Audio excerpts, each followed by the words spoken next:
네. 회계사라서 주식 투자를 잘하게 된 건 아니다. 주식 투자를 잘하기 위해서 회계사가 됐다는 분이십니다. 네, 오늘 박동원 회계사님 모셔서 이 시장에 대한 어떤 해안을 좀 듣고 또 IPO 투자 전략 한번 들어보도록 하겠습니다. 안녕하세요, 회계사님. 예, 안녕하세요. 네. 지금 뭐 은행, 증권사 이런 쪽에서 또 재무제표 강사로도 자주 이렇게 불려다니시고. 네, 네. 그렇습니다. 일단 이 말씀이 너무 재밌습니다. 주식 투자를 잘하기 위해서 회계사가 됐다. 정말 그 CPA 준비하시면서 그 마음으로 하신 겁니까? 네, 그렇습니다. 그러세요. 지금 그럼 투자도 개인적으로 많이 활발하게 하실 거고. 네, 공모주도 하고 있고 그다음에 기존 상장 주식들도 많이 투자를 하고 있고요. 네, 한 20년 정도 한 것 같네요. 네. 20년 정도. 예. 그래도 20년 하셨으면 지금 다들 어렵다 하시는데 네. 어려웠던 그 강도를 갖다가 굳이 매기자면 20년 중에 이번 장은 어떻습니까? 그냥 예전에 우리 가장 심했던 때가 아마 그 2008년 정도죠. 서브프라임 때. 예, 리만 예. 사태 나고 할 때. 예, 네. 자고 나면 하한가 맞던 시절이 네. 가장 힘들었던 시절이었고 사실 그때 한번 겪고 나니까는 이제 그 이후에도 몇 번 있었죠. 근데 뭐 그런가 보다. 그런가 보다. 예, 또 지나가겠지. 예, 그렇게 예. 생각을 합니다. 그렇군요. 근데 사실 작년에 개인 투자자들이 상당히 이제 주식시장에 많이 들어왔잖아요. 그래서 이번이 처음 겪는 급락인 분들도 많을 것 같습니다. 그러니까 패닉 장세라고 생각을 할 수도 있을 것 같은데 그런 분들을 위해서는 좀 어떤 조언을 할 수 있을까요? 근데 이게 참 뭐 시장도 그렇고 뭐 사실 뭐 이런 말 하기도 그렇지만 이제 인생도 그렇고 이게 항상 좋을 때도 있고 안 좋을 때도 있잖아요. 네. 항상 좋을 수도 없는 거고 그다음에 항상 주가가 올라갈 수도 없는 거기 때문에 그 우리가 이 투자라는 게 뭐 하루 이틀 해가지고서 뭐 승부를 보겠다 이제 이런 상황이 아니고 그 소득을 계속 불리는 식으로 재테크로 꾸준히 하겠다라는 이제 그 취지면은 좀 이럴 수 있는 상황이니까는 좀 길게 호흡을 갖고서 보는 게 맞지 않을까라고 생각을 합니다. 그래서 좀 조급하지 말고 또 지나고 나면은 또 좋아지니까는 네. 예, 그렇게 좀 마음가짐을 좀 다잡으면 좋을 것 같아요. 사실 이렇게 여러 가지 이제 뭐 재무제표를 보는 거, 사업 보고서를 보는 거 이렇게 책도 내셨습니다만 우리 개인 투자자들이 그거 참 공부하기는 만만찮은데 네. 오늘 그래도 회계사님한테 생생한 어떤 좀 조언을 듣고 싶은데 직접 나가셔서 감사를 하시잖아요. 예, 재무제표를 들여다보실 거고 그 회사 관계자분들을 만나서 면담도 하실 거고 네, 맞습니다. 느낌이 오지 않으세요? 이 회사는 되는 회사다. 이 회사는 좀 이상하다.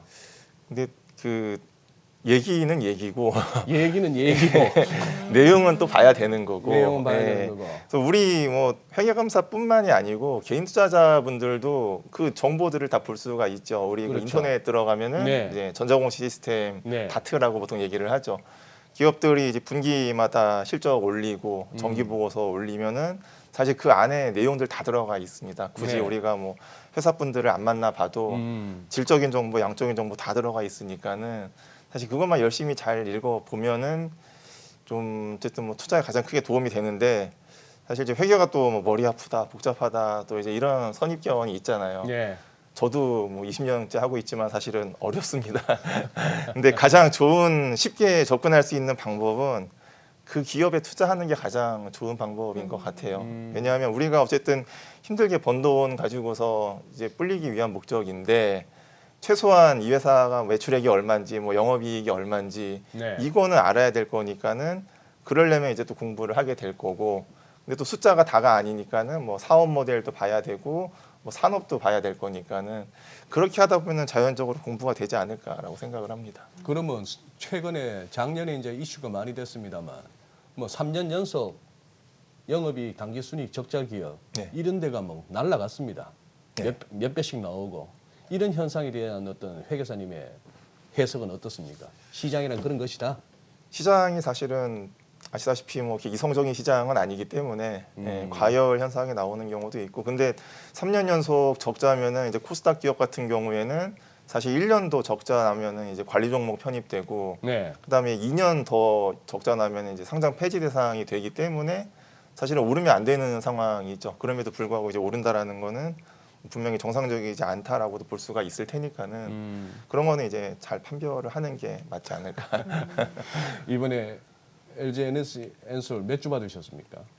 저 제가 한 40주 정도 받은 것 같네요. 예. 많이 받으셨어요. 아니 어떻게 하면 그렇게 받을 수 있죠?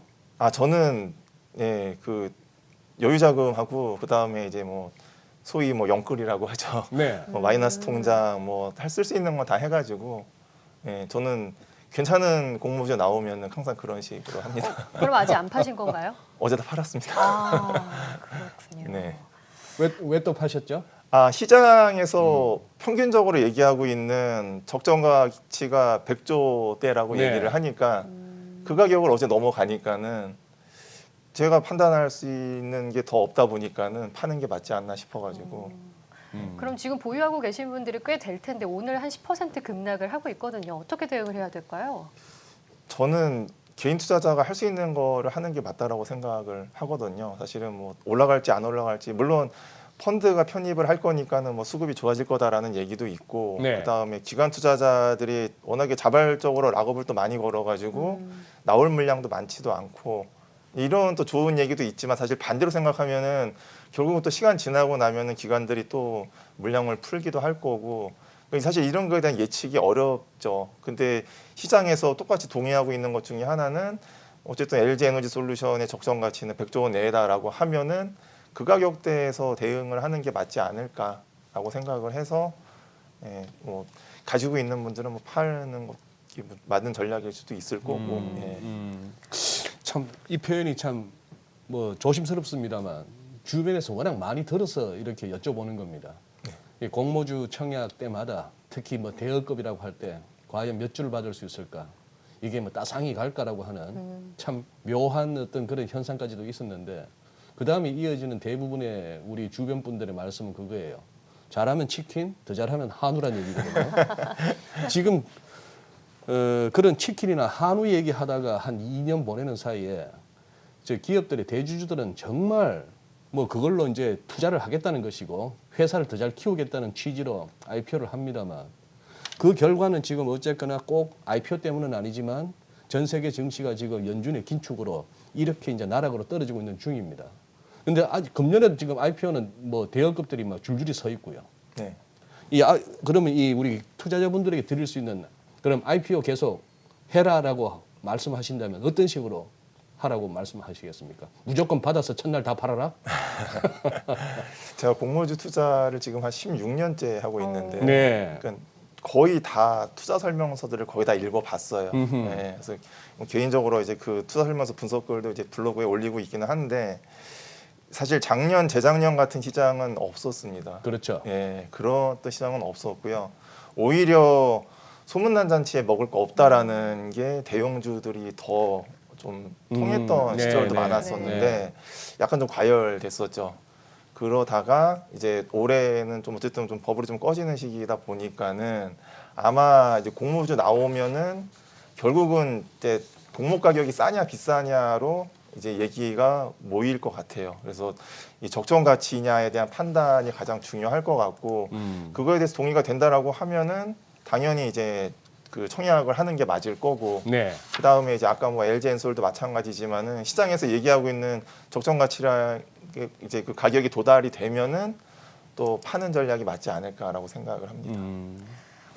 근데 사실 말씀해 주신 것처럼 이제 지난해 이제 IPO 대여급이 성적은 좋지 않았습니다. 크래프톤도 올해 들어서 이제 코스피 하락률 1위 종목이에요. 1월에만 42%나 급락을 했더라고요.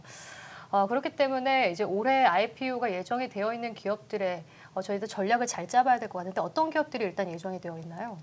일단 가장 최근에 이제 확정된 게 현대 엔지니어링이었는데 네, 네. 오늘 철회됐죠. 예. 철회죠. 예.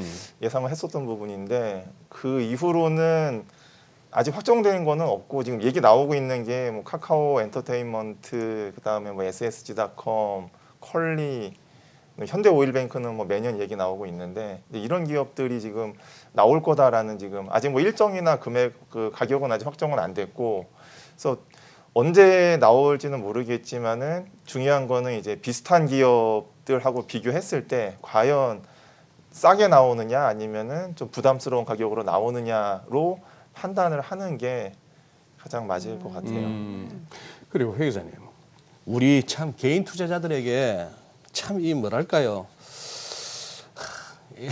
애증의 분야인데 이 바이오 말입니다. 제약 바이오.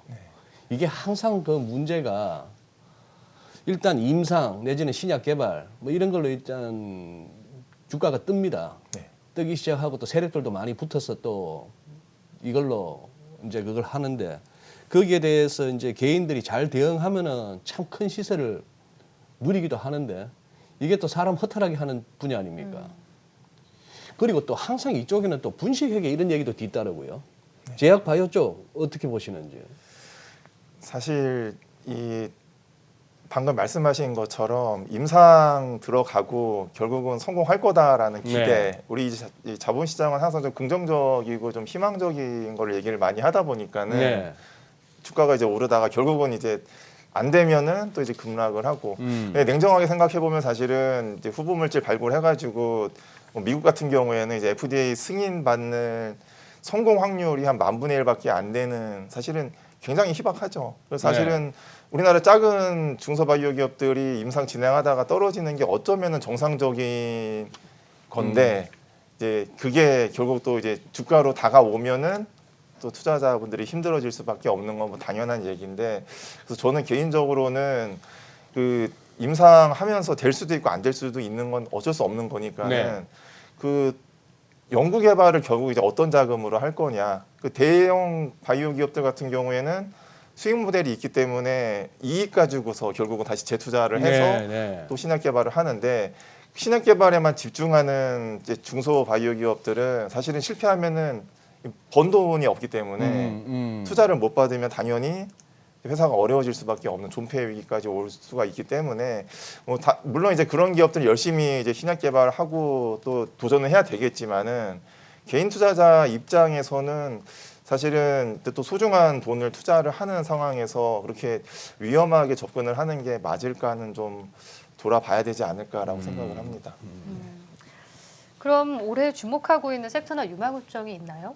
네, 저는 개인적으로 지금 조선업을 좀 보고 있는데 그 이유가 이제 연초에 그러니까 현대중공업 같은 경우가 매년 연초에 이제 수주 목표를 아까 말씀드린 전자공 시스템을 통해서 이제 공시를 합니다. 네네. 예, 그 목표 수주 금액을 보면은 예년 대비해서 한 27% 정도, 작년보다 한 27% 정도 늘려 잡았어요. 그래서 수주가 좀 많아질 거다라는 기대를 할 수가 있는데 작년에 목표했던 것보다 작년 12월 말까지 집계를 한 게 또 60% 이상 초과를 했습니다. 그러니까는 지금 수주가 계속 늘어나고 있는 상황인데 지금 발목을 잡고 있는 게 사실 뭐 조선업뿐만이 아니지만은 지금 원자재 가격이 지금 발목을 잡고 있는 상황이죠. 수급도 불안하고 그다음에 인플레이션 때문에 원가도 오르니까 그럼 결국은 이제 매출액은 늘어날 건데 비용 부담이 오니까는 이익은 줄어들 수밖에 없다.